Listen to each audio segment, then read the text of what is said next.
Justice is served. There's a madman on the loose, Justice is served. leaving behind him a trail of bodies, assigning himself as judge, jury, and executioner. Justice is served. And only one man can stop the scourge of the underworld. Justice is served. Or the John Byrne Challenge by Mark Gruenwald. Senior Executive Editor. John Byrne changed my mind the other day.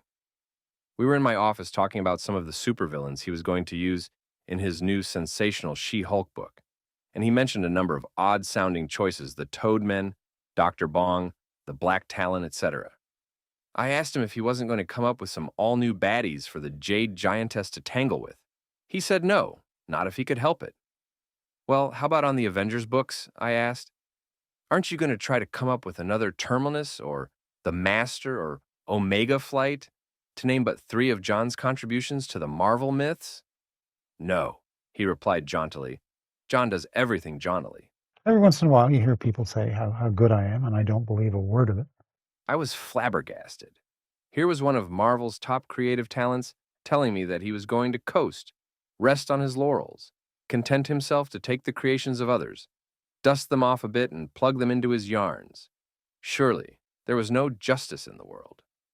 Then John patiently explained to me his reasoning, and I slowly began to accept the logic behind his alleged laziness. John feels that Marvel has plenty of good underexploited villains already, and literally dozens of slightly less than good villains, who only need slight retooling and careful handling to make them top-notch antagonists. That's what he intends to do with the books he's creatively directing. Take characters that readers and other writers have dismissed as lame and tired, and show them that they can amount to something, become contenders, justify their existence in the Marvel Universe. Taserface!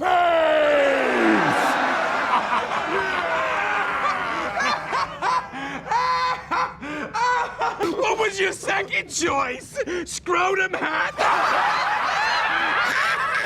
I had to admit that I'd seen it done before. Bullseye had been a minor gimmick villain, until deft handling by Frank Miller put him in the winner's circle. Loki had become very wearisome and anemic before Walt Simonson revitalized him with bold new insights into his character. And think of what a schlep mastermind was before Chris Claremont and John Byrne made him the instigator for the original Dark Phoenix saga. John explained that in his view, many of today's villainous creations simply duplicated already existing characters in powers, motivation, or personality, if not all 3. Not only did these derivative characters take some of the shine off the original they were ripped from, but they also needlessly cluttered up an already quite populous universe of characters. I could buy that logic. In point of fact, one of my duties as executive editor is to coordinate names, powers, and concepts of all new character creations in order to ensure that we don't have accidental duplication of said names, concepts, and powers. With my fellow editors' cooperation, I stand guard over the uniquenesses of our pre-existing characters by insisting that every new character truly has something unique to offer the universe in order to justify his or her existence. Okay, so new characters should not duplicate old characters. Fine. But what about some of these old villains, who nobody in his right mind would want to emulate? Isn't it possible that a villain's very concept was so hackneyed, derivative, and uninspired, or that a villain had been so badly damaged by years of less than adequate handling that he is totally unsalvageable? That, after all, was one of the principles behind the Scourge of the Underworld killings of 1986, a conspiracy I had no small part in. For that matter, neither did John Byrne, who co-created the character with me, naming him and designing his uniform. Part of the rationale behind Scourge was that Marvel needed to do a little house cleaning. The Marvel Universe had gotten just too darn large, and there were too many lame, forgettable, throwaway villains littering the landscape, begging for an entry in the official handbook, though not deserving one. So Scourge, aided and abetted by a flock of willing writers, went slithering around, making dead meat out of 30 minor villains in no less than 10 different Marvel titles. Okay, so I admit, almost 2/3 of the assassinations were committed in books I wrote. Was I wrong in advocating that good housekeeping, if not justice, was served in such a manner? Yes, yes, I now think I was, thanks to that conversation with Mr. Byrne. Let it hereby be known that I, the undersigned, repent. I'm sorry I had any of those lame-os killed well, except for Turner D. Sentry, maybe. Those of you who rank my penchant for demises right up there with Thanos's, Simply snap my fingers. They would all cease to exist. I call that mercy. I apologize to you if I've taken any of your favorites away. Like Galactus, I promise to give to the universe more than I've taken. I know wherever you speak. And furthermore, I vow to never kill anyone I haven't created again. I am now a staunch advocate of accepting the Byrne challenge to take a virtually irredeemable character and make something out of him or her.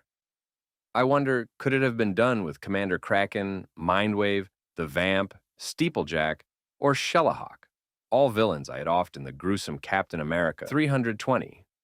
Sure. And if I couldn't think of how, maybe some other writer could. But not anymore.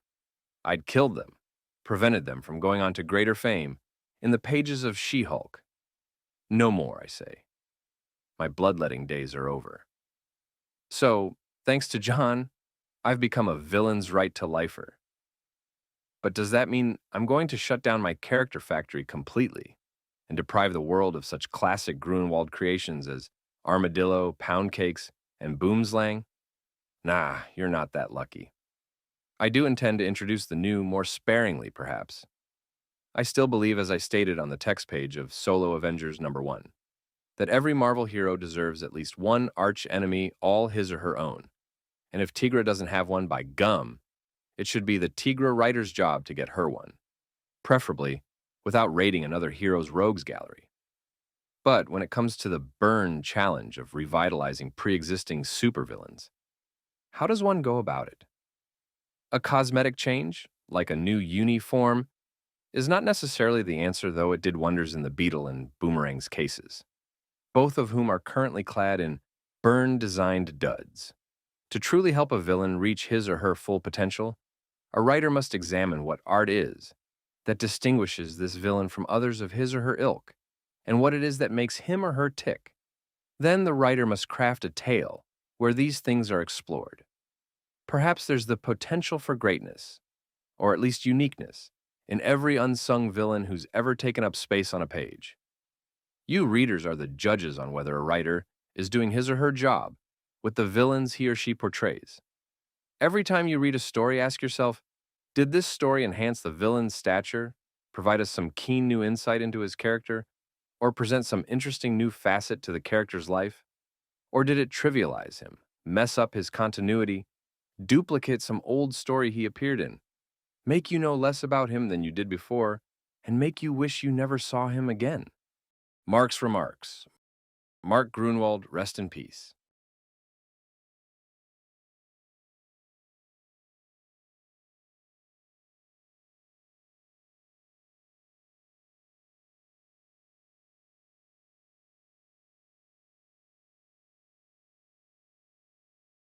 Simply snap my fingers.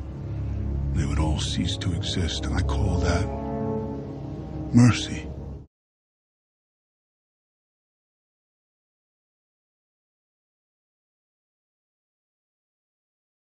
I know wherever you speak.